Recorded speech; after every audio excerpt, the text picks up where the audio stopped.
Hey everybody, it is Kellen Nitro for Nitro Maniac TV's Wrestling Unlimited, coming at you today with another Nitro's Take. Decided to do the two big Wednesday specials that ran on back-to-back weeks as their own programs. So today, going to take a look at AEW's Fyter Fest, Night 1 and Night 2. Night 1 went on July 1st, 2020, and Night 2 went on July 8th, 2020, both emanating from Daly's Place in Jacksonville, Florida, still under the COVID guidelines and health precautions from the state of Florida and, of course, around the world. So a little bit of fans could come in, but if there was more than 50 people in attendance, I'd be shocked.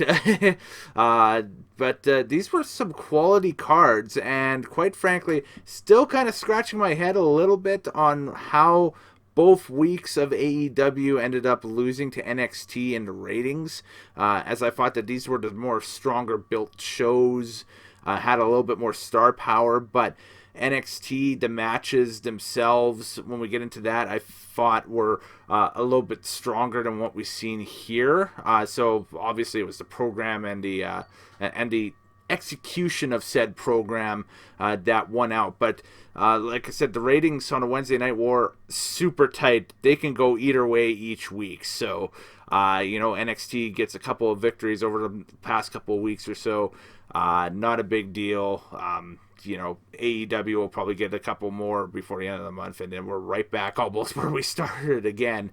And even though AEW has a long history of trouncing NXT since the launch last year in October, again, this is a marathon, not a sprint, and where both these companies eventually end up at the very end of this all will truly tell the winner of this current iteration of the Wednesday Night War. But anyway, that's enough of my rambling.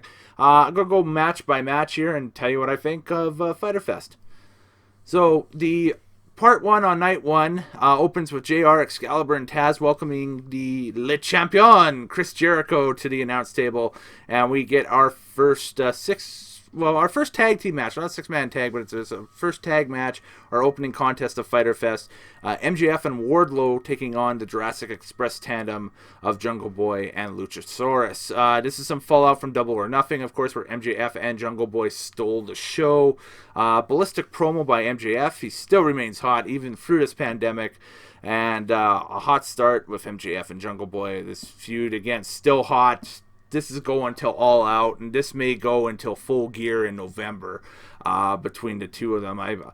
These guys are going to be probably fighting over eventually the TNT title and then probably the AEW World Heavyweight title for a long time to come. These are two guys that are going to be huge into the future with them for sure. And another thing that's fun here is Luchasaurus and Wardlow going head-to-head. These are just two big heavyweight wrestlers that even fans from the 80s can get into because it's that brawling style, which is a lot of fun. Triple topes by Jungle Boy, of course, are incredible to see and watch them just dive out to the outside. That was a lot of fun. MJF grabs a low blow on Luchasaurus, which enables him to grab a 2 count.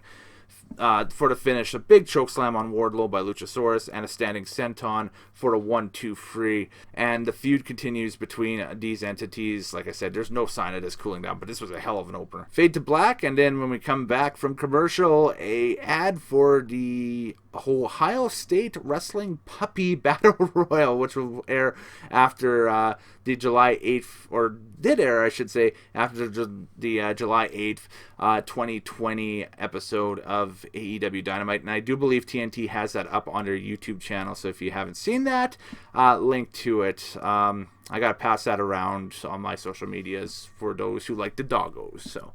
Fresh out of that is Lance Archer and Joey Janella brawling into the crowd. They will meet next week. More on that later on. Hikaru Shida versus Penelope Ford for the AEW Women's title. Shida's English is better than mine. Yeah, it's incredible. Her is just adapted to the North American style.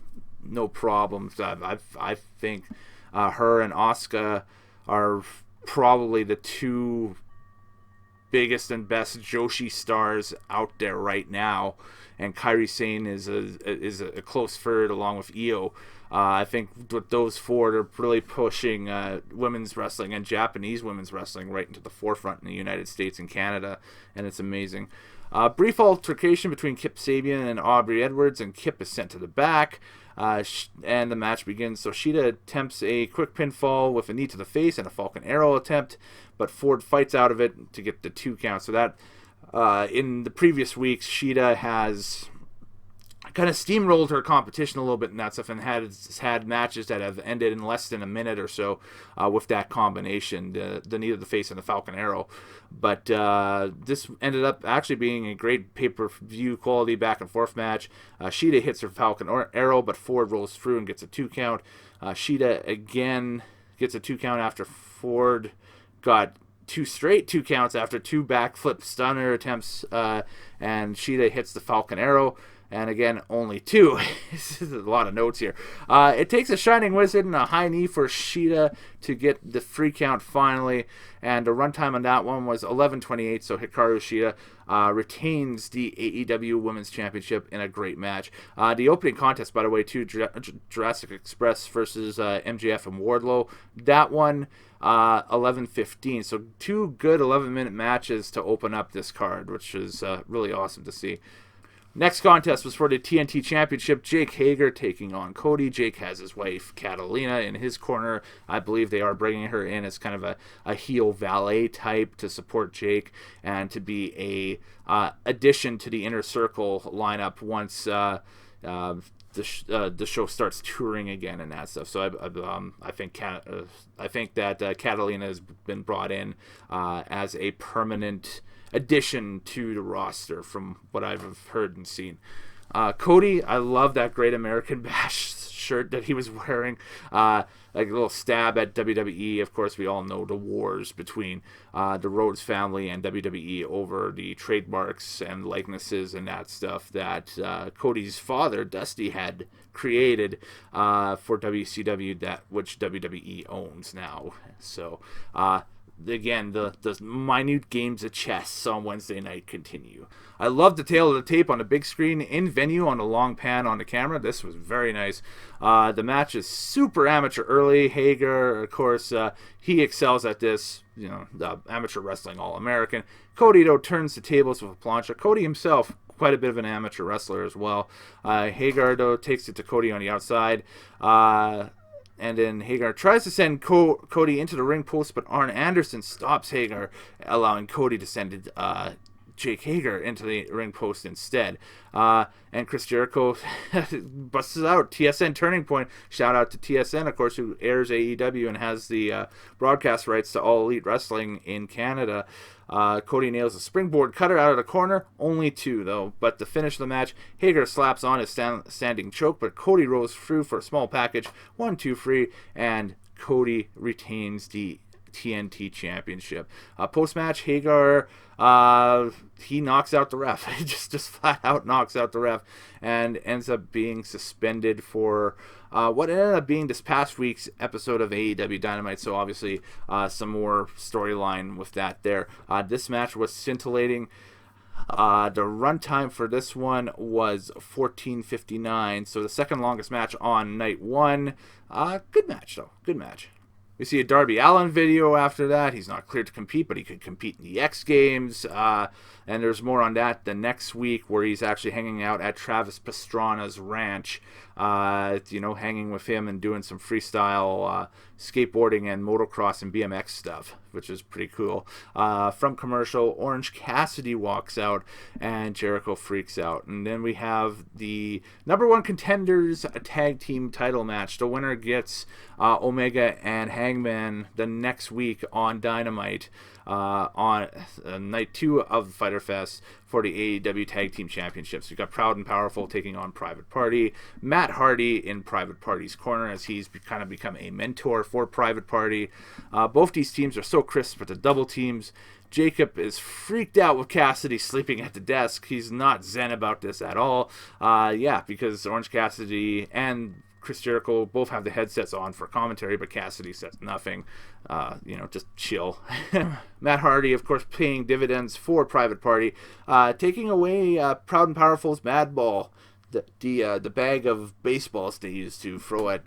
Right, so now time for the finish. The street sweeper attempt foiled by Mark Quinn, pulling the headband down over Santana's eyes, allowing Private Party to nail the gin and juice for the 1-2-3. This is a really good match. Post-match, Jericho throws water at Cassidy and attempts to jump Cassidy. Their match is next week, and that ends up being the main event for night 2, and pretty much the main event for the entirety of this entire Fyter Fest card, with the Moxley Brian Cage title match being pushed to Fight to the Fallen, Fight for the Fallen, I should say, which will be, I guess, a week, or this coming week as I record this. Confusing enough? Yeah, I know. It's Corona. Just got to roll with it. Next segment, Taz and Cage. I have Tax on my notes. Stupid autocorrect. Taz and Cage walk out. We don't run a sloppy shop. And Mox, you got a case of one thing, the chicken shits from Taz. That's, wow, what a line. Amazing. Again, another stab at WWE. And how they've been handling the coronavirus pandemic a little bit, and the controversies coming out of that.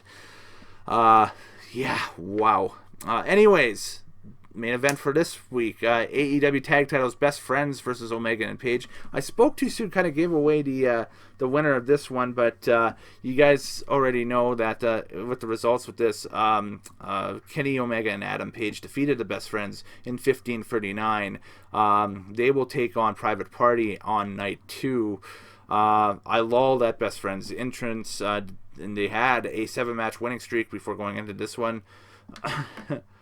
So, and a funny insider reference here from JR during this match. I've never done a broadcast before where someone's mom drove them to work. Actually, I did once, but didn't realize it.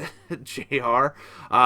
Lol at Buff Bagwell. I think that was a stab at Buff Bagwell. It could have been somebody else, but I think that's going back to the invasion of 2001, if you know what I'm saying about that.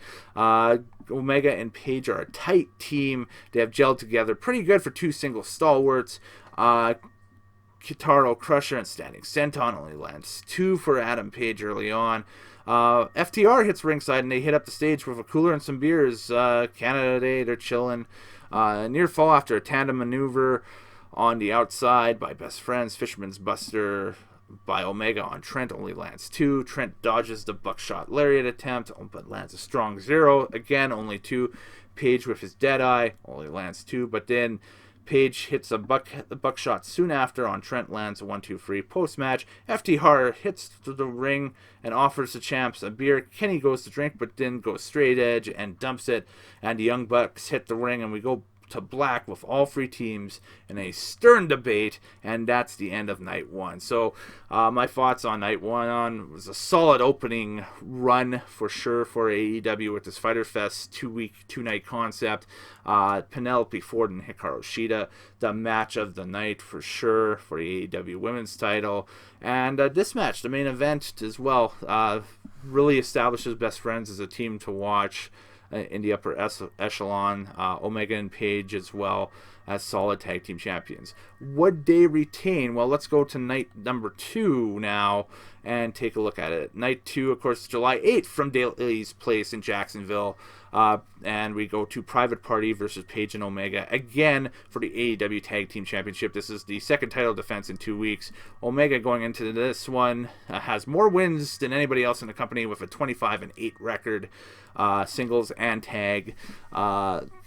Cassidy with a, oh my god, middle rope springboard on Paige. That was incredible. Super quality match, probably their best of the year for Private Party. Here comes the finish. Gin and Juice attempt thwarted by an Omega V-trigger, and then a tandem V-trigger buckshot lariat attempt lands the 1-2-3 for the champs. The runtime for this one was 11:32, a solid opener for night number 2. And Omega and Paige, still the oddball AEW Tag Team Champs for sure. Lance Archer versus Joey Janella. Archer is out with Sunny Kiss, and he throws Sunny Kiss into Janella just because Archer beats up somebody at ringside as he walks out. Kind of gives that Bruiser Brody motif and mystique there a little bit. This is basically a ragdoll job for Janella here, but Janella, though, fights back with a beautiful roaring elbow after the commercial. Both Janella and Kiss hit Archer with simultaneous 450s, only two. And the finish of the match, Archer hits the blackout on Janella outside the ring into a table for the 1-2 free. Runtime on that one was 11:17. Lance Archer is a hoss, is a monster. He's going for that heavyweight title. Probably in the fall, we'll find out the results for that. But yeah, I think he's shortlisted for a match with Moxley upcoming, and that's going to be fun to see that on North American soil this time too. It was going to be a blast, a rematch of the U.S. title stuff from New Japan last year. We didn't hear from Darby Allin hanging out at Pastrana's estate. Travis Pastrana, of course, the famous X-Game athlete. He's doing 80-foot coffin drops off the top of scaffolding and just being a happy dude. Taz and Brian Cage roll out. Taz unveils his FTW championship from the ECW days. That's about 1998. And Taz crowns Cage as the new FTW World Champion, saying that the match next week on Dynamite at Fight for the Fallen is going to be basically a title versus title affair between Brian Cage and Jon Moxley. I don't mind this at all. I really don't. I think that it kind of brings in some longtime fans that know the ECW brand and know about the ECW storyline to bring it in. It's fresh, definitely. It hasn't been touched in about, well, the FTW thing hasn't been touched in about 20 years or so. Yeah, bring it in, use it. Build him up, make him a monster. Then, of course, the match of the night here, and probably the match of the entire card, the 8-man tag between the Lucha Bros and Butcher and Blade taking on the Young Bucks and FTR. These are both kind of weird tandem 8-man tags, and this was kind of like a super New Japan 8-man tag team match on steroids. This thing was like incredible. Shocking teamwork between FTR and the Young Bucks. The former Shatter Machine is now titled the Goodnight Express, nailed on Phoenix by Nick Jackson and Dax Hardwood. Wow. A spike pile driver by two, only by the two. So again, Jackson and Hardwood. So one FTR guy, one Young Buck. Teaming together on double teams. What? They only landed two as well. Amazing tandem offense by both teams on the face side. Senton Canadian Destroyer to the outside by Phoenix. My God, yes, the gifs of this on the internet are huge. You've seen it by now. It's one of the spots of the year in 2020. Go check it out if you haven't yet. Amazing tandem offense by both teams on the face side. Like I had mentioned, here's the finish. Matt hits Wheeler with a super kick, allowing the Lucha Bros to hit a spike package pile driver and get the 1-2 free on Cash Wheeler. An inadvertent super kick, so the loose alliance between the Young Bucks and FTR kind of show a little bit of phrase during this. 16-27 and a match of the night. Vote. This is by far the match of the card, match of the night. This is the best thing I've seen for sure on either night of Fyter Fest. This was incredible. Next segment was a squash, basically. Nyla Rose squashes Kenzie Page and Kylie King. A couple of QT students about to get squashed, and they did. Post-match, Nyla says actions speak louder than words. She says she's hired a manager. We'll find that out next week. 6-man tag action up next. Stu Grayson taking on Colt Cabana and Mr. Brody Lee versus SCU. This is some quick action, a sensational trios match. An amazing counter to Brody Lee's Boss Man Special by Kazarian with a DDT. The finish of this one was a discus lariat by Lee after the best moonsault ever attempt by Daniels on Lee. The tag to Colt Cabana. Then Cabana walks in and gets just basically the pinfall after that.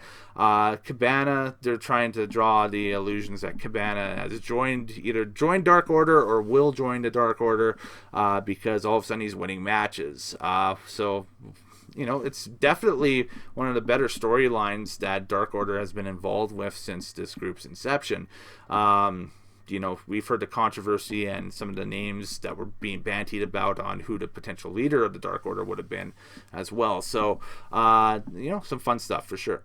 Next week, of course, Fight for the Fallen, the COVID-19 fundraiser for frontline workers. Watch this space for a Nitros take on that as well. That's going to be 2 hours of fun, and we'll see what happens. And, of course, that's going to be headlined by Moxley and Cage for the AEW Championship. Of course, Big Swole was suspended from entering the building after her actions against Britt Baker on night one, and of course she's back in the building riling up Britt Baker.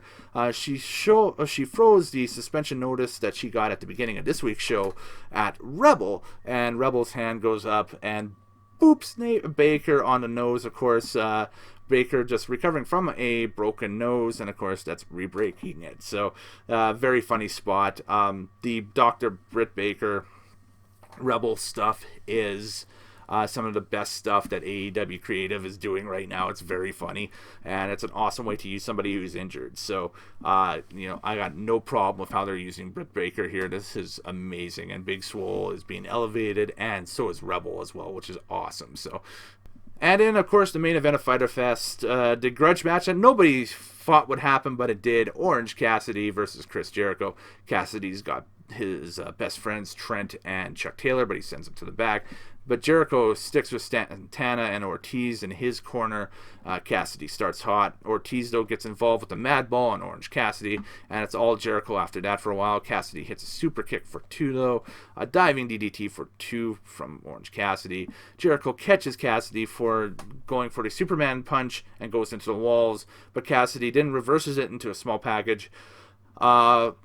What I thought was going to be the finish of this match, but it was an awesome false finish, was Santana throws orange juice into the eyes of Cassidy, and Jericho smokes Cassidy with the bat, hits Cassidy with a code breaker, but only 2. Cassidy then hits a mega Michinoku driver, but only lands a 2 on Jericho. But then shortly thereafter that, the finish, the Judas effect by Jericho on a Cassidy Superman punch attempt, lands the 1-2-3, and Chris Jericho is victorious in 18 minutes. And this match elevated Cassidy big time, and Jericho still remains the top heel in AEW, even though he has a lowly number 5 ranking right now in their overall. Bottom line, looking at the 2 nights, I thought that of course, the matches on night 2 kind of stood out to me that they would be the stronger of the 2 nights. I think that I'd put the 8-man tag up there as match of the event, basically, against the women's title match from night 1. But the women's title match was definitely the best singles match of the card and the best championship match of the card, for sure. So altogether, I'll give AEW's 2-week, 2-night Fyter Fest special a solid 7.5 out of 10. I thought that it was very passable television. And again, I can't believe that they lost to NXT both weeks, though. Later days, happy wrestling watching, and some more goodies coming your way, so watch this space. All right, folks, see you next time.